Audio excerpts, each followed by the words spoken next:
was working with anybody else in this murder. Jose? And Shomari, it seemed as though almost immediately after police got to the scene, they were working on evidence that was able to be precisely used to track this guy down. This was incredible police work. Indeed. Well, it was, as Peter Alexander told you, a task force. U.S. Marshals were also involved. And, well, police followed that white Chevy Cruze from Prince George's County into Northeast D.C. on the 1000 block of Rhode Island Avenue. And there were two women in the car, and police arrested them without any incident whatsoever. But it's worth mentioning that the Chevy Cruze and the box truck were seized from the scene, and police are trying to figure out what exactly happened here. And also, homicide detectives over the night, they interviewed Daaron Wint, and they're trying to get to the bottom of this. And so, Shomari, this was 5 people detained yesterday in this operation? That is correct, yes. And Peter, we're also hearing from the family of the victims today, right? Yeah, this is the first time we are hearing from the family of the victims. We should tell you that one of the victims, Vera Figueroa, she is the housekeeper, 57 years old. We're told that a wake will be held for her today. But this is now the first time we're hearing from the Savopoulos family, releasing a statement through a spokesperson this morning asking for the space to grieve. But they write, "We are thankful to law enforcement who have worked so diligently to bring about an arrest in this case. While it does not abate our pain, we hope that it begins to restore a sense of calm and security to our neighborhood and to our city. We are blessed to live in a community comprised of close circles of friends who have supported us and grieve with us." The Savapouloses, the two adults, Savas and Amy Savopoulos, alongside their 10-year-old son, Philip, were among those murdered. They are survived by 2 other daughters, a 19 and 16-year-old set of daughters who were said to have been away at a boarding school when the attack took place. And obviously, you can only imagine the experience that they're having right now as they're now staying with relatives. And so, Shomari, the investigation, however, I'm certain is not over yet. It's really, in some ways, just beginning. Indeed, and of course, right now, investigators will search for a motive. What is the exact connection between Daaron Wint and Mr. Savopoulos? Well, he worked from 2003 to 2005 as a welder with the American Iron Works, and that, of course, is where Savopoulos was the CEO. And one of Wint's relatives was fired from that company. So right now, detectives take that information, they sit down with Wint, and they're trying to ask him questions to ascertain what exactly is the connection between him and Savopoulos, and they will try and discover a motive.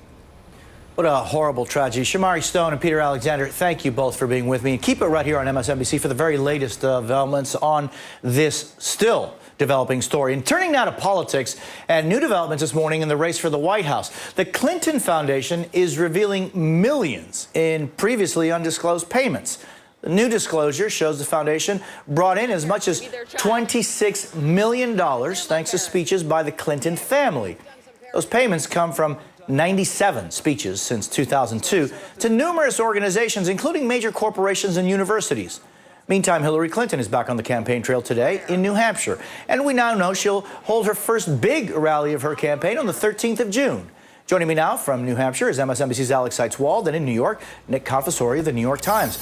Nick, let's start with you. This new disclosure, there's some suggestion that the foundation violated the ethics agreement with the Obama administration? Well, so the problem here, Jose, is that they keep being sloppy about this. They signed this agreement, and it seems like every week there is a new example of them saying, whoops, we actually made a mistake. Here's some more income. Here's some more grants. Here's some more fundraising. So if it's within the letter of the agreement or not, they keep kind of changing the rules a little bit and saying, here's some more money, here's some more money. And at best, it looks very sloppy. It looks like they weren't taking very seriously the obligations that they imposed on themselves back in 2008. And Nick, these little slip-ups aren't that small. I mean, this latest slip-up is $26 million? It's a lot of money. Now, of course, it is money that the Clintons were donating, in effect, from their speech income to their own foundation. But you still want to know who paid for those speeches and where the money came from. It should have been counted as essentially contributions, and that's the concern. How many other batches of whoops contributions are we going to see? And Alex, we're expecting that first batch of emails to be released soon. From what you've seen on the trail, how much of this email story is one that people are starting to talk about? You know, I think on the ground here, it hasn't really penetrated to voters too much. I think it's too early. A lot of people are not paying attention. And also in the local media, it hasn't been the center of attention. There's definitely a disconnect there. I think we're doing our job correctly, but the local media has been more focused on what she's saying and the events here. There's also a level of cynicism that I think insulates Hillary Clinton kind of ironically here. I was talking to a woman in Iowa earlier this week who called Hillary Clinton a liar and said she was dishonest, but that she still might support her because she thinks all politicians are dishonest and liars. And there's just, you know, Hillary Clinton's been around for 30 years. Everybody, or almost everybody, has a strong opinion about her, so it's very difficult to change those thoughts on her. And Alex, there's also news on one-time Clinton advisor Sidney Blumenthal. Tell us about that.